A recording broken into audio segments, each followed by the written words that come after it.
Olá, seja muito bem-vindo à nossa segunda aula aqui desse nosso curso para te ajudar a criar uma oferta de um serviço diferenciado. Você já ouviu aquela história do empresário, do profissional que é multitarefa?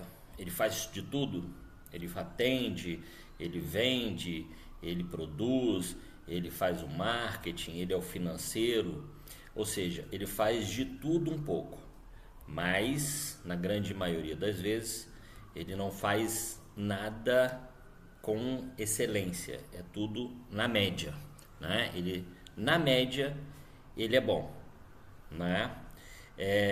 E isso é um problema dentro das empresas porque você acaba, primeiro, você fica sobrecarregado, né? Você acaba acumulando e o nível de estresse é muito alto. E segundo, você não se torna uma pessoa eficiente em algo que realmente seja relevante. Por exemplo, no caso, se você é um empresário, no sentido de você preocupar com o planejamento estratégico, com planos de investimento, com avaliação de novos mercados, parcerias estratégicas, algo que a estrutura da empresa, né, investimento estrutural, e você quanto profissional, né, especialista, também tem essas questões. Você não olha o seu negócio do ponto de vista estratégico, você fica muito mais no operacional. E com isso você pode criar um problema que é a qualidade do atendimento para o cliente que realmente importa para você. Na aula passada, a gente falou sobre qual é o problema que você realmente atende ou resolve. Agora, nós vamos pensar o seguinte: a partir do problema que eu realmente entrego com qualidade, qual é o perfil de cliente que demanda esse tipo de atendimento? Porque uma das coisas, né, que é muito perigosa é você chegar e ter aquela ideia do eu atendo a todo mundo, eu faço para qualquer pessoa que tenha, que queira. Porque não é isso que acontece, né? Você acaba virando esse generalista, esse multitarefa, mas você não se apresenta como uma autoridade relevante, como um especialista naquilo que acontece. Quando eu, né, no meu período de professor de pós-graduação, e eu trabalhava muito com cursos de MBA, que são cursos de especialização, uma coisa que me chamava a atenção é que muitas vezes você tinha um aluno que saía da graduação e já entrava na pós-graduação. Ou seja, ele não criou uma experiência, ele não vivenciou muito do mercado nesse sentido para entender, né, qual é essa dinâmica e verificar, falar assim, olha, tá, eu quero seguir essa linha de especialização. Era mais no sentido, se eu tiver um título, eu tenho uma melhor oportunidade né, de mercado. Só que acontece, quando você é um especialista, a pessoa te contrata para resolver um problema, em geral, um problema específico. Então, por exemplo, eu fiz um MBA em gestão financeira para empresas de mineração.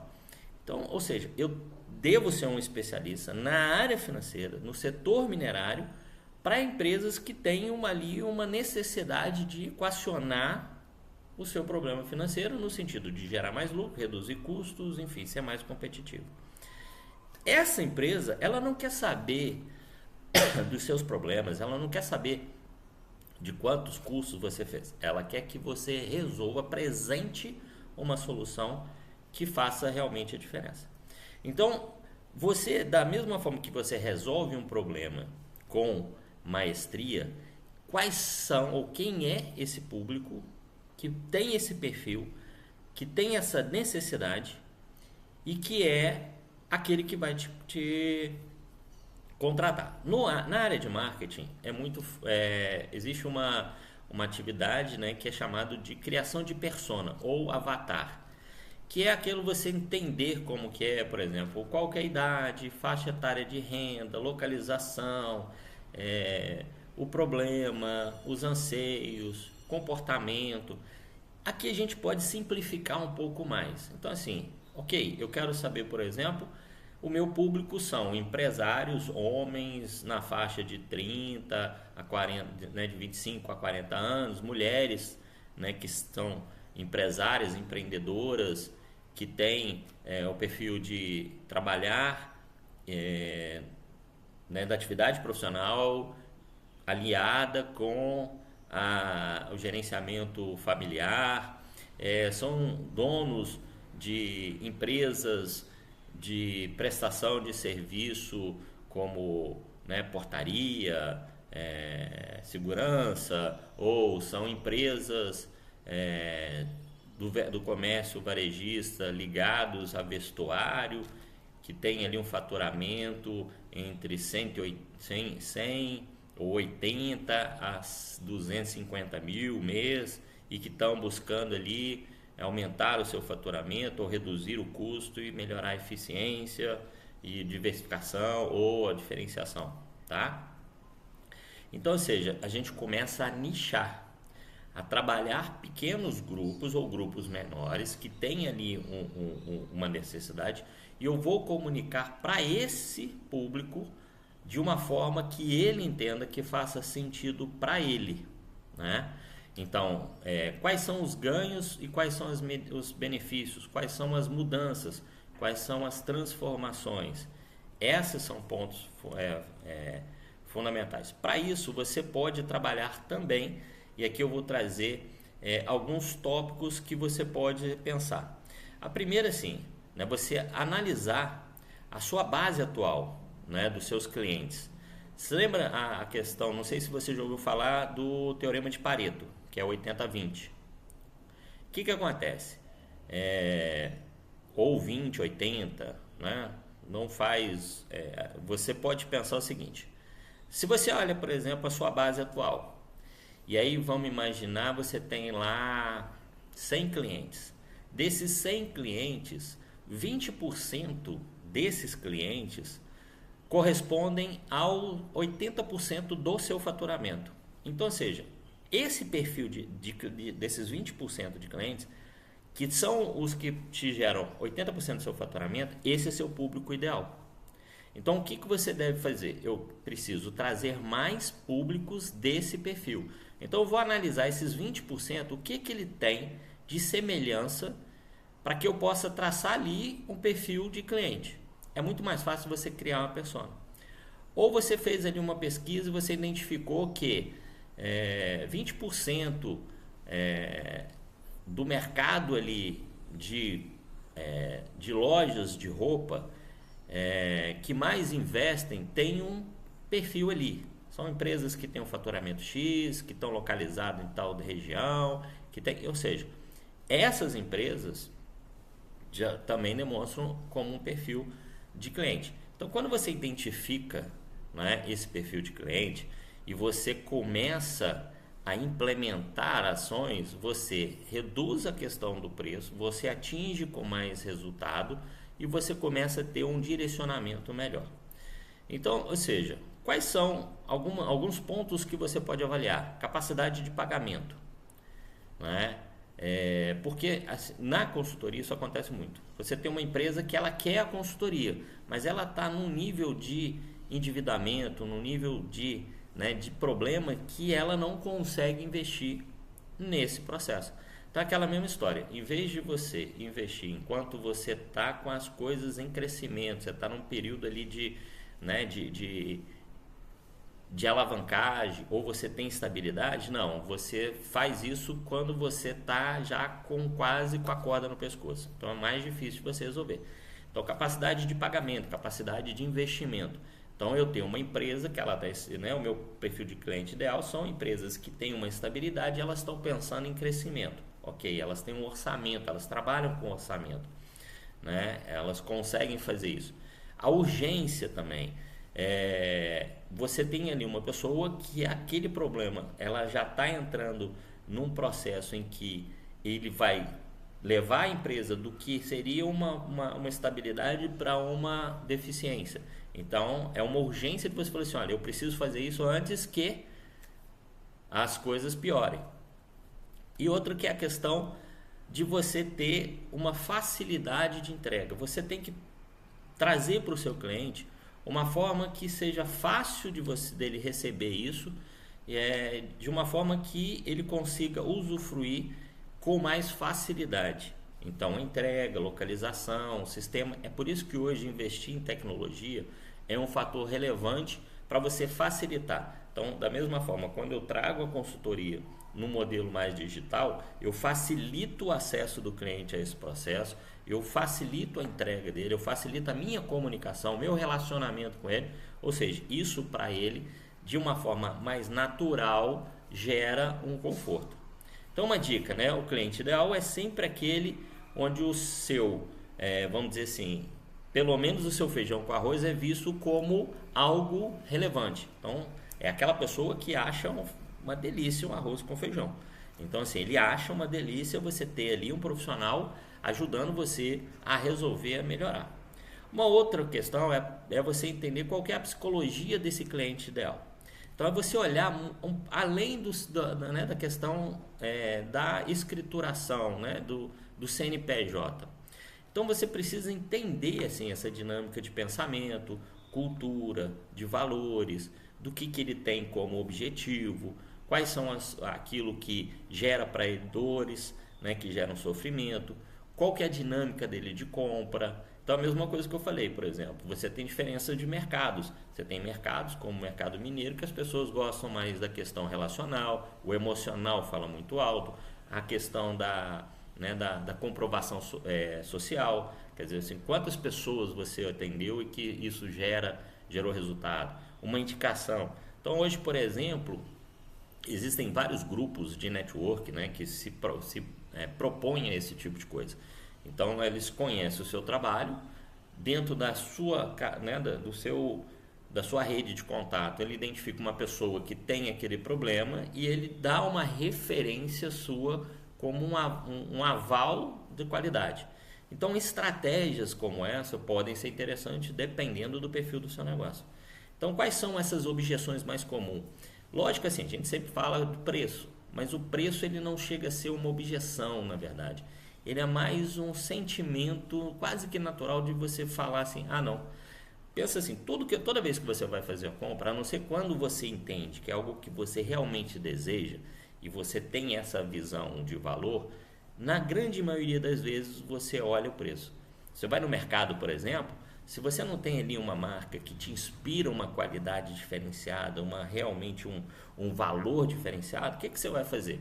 Você vai tentar achar aquele que atende e ao mesmo tempo te custa menos. Por quê? Porque você tem uma barreira ali, né?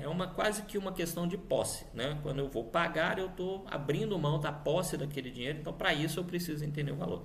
Então a objeção maior não é o preço, é o valor, tá? É entender a relevância. Então quando você conhece essas objeções, quando você conhece a forma de comunicação, por exemplo, vou imaginar o seguinte, o seu cliente ele tem um perfil menos de uma cultura mais popular, de um jeito mais natural, mais popular de relacionar. Não adianta você chegar com termos muito técnicos, com aquela robustez, com um discurso muito culto, porque ele vai entender e falar assim, cara, eu não estou nem entendendo o que ele está falando, quanto mais comprar aquilo que ele está me oferecendo. Né? Então, às vezes, para ele, isso ali é uma barreira, é uma objeção. Ele quer alguma coisa que seja mais palpável, ele quer ali alguém que fale, né, o jeito dele, fale ali, né, entenda, ele esteja inserido ali na cultura dele.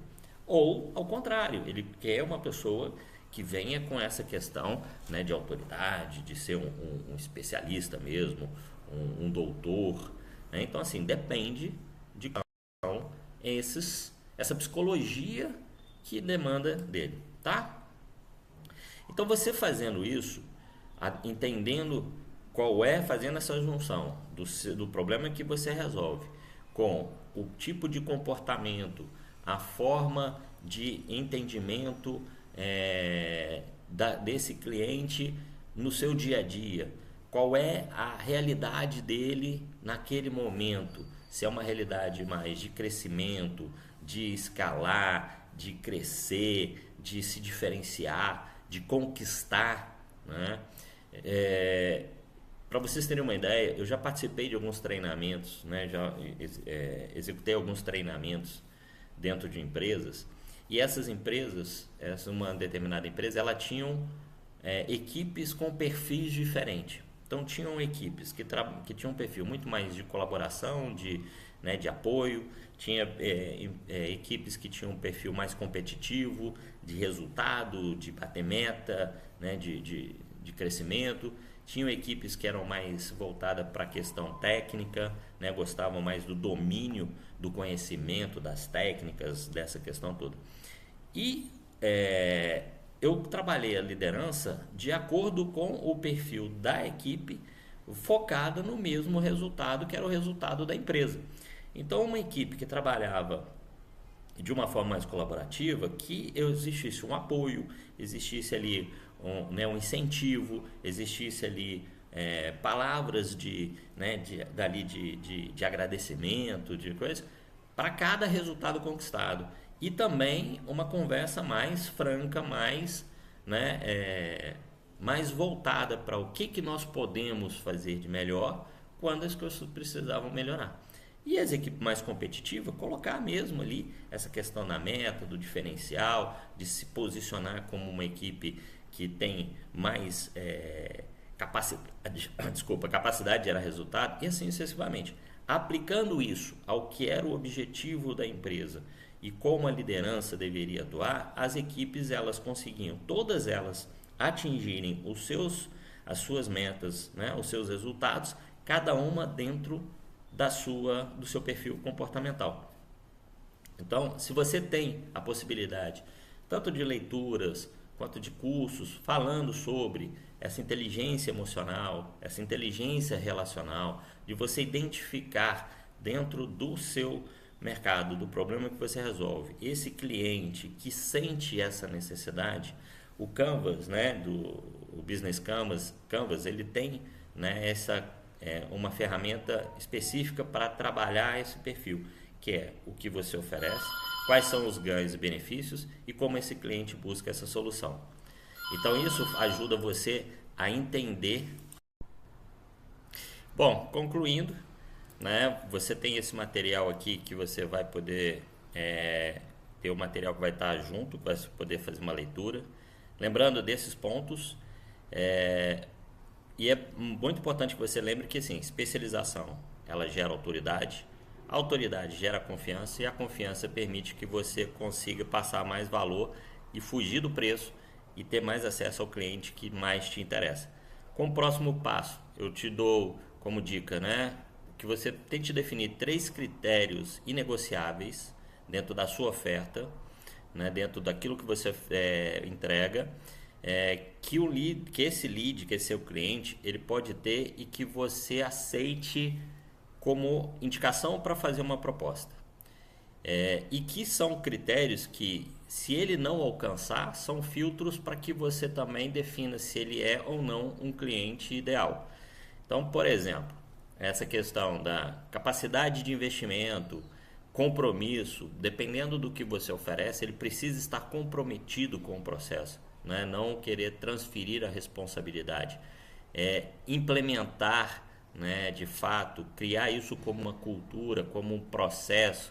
Enfim, são coisas que você entende que assim, existe realmente do ponto de vista desse cliente esses critérios que para mim são inegociáveis, no sentido de que eu vou conseguir oferecer o que eu preciso com a qualidade que eu quero e ao mesmo tempo blindar para que ele possa realmente ter o retorno do investimento.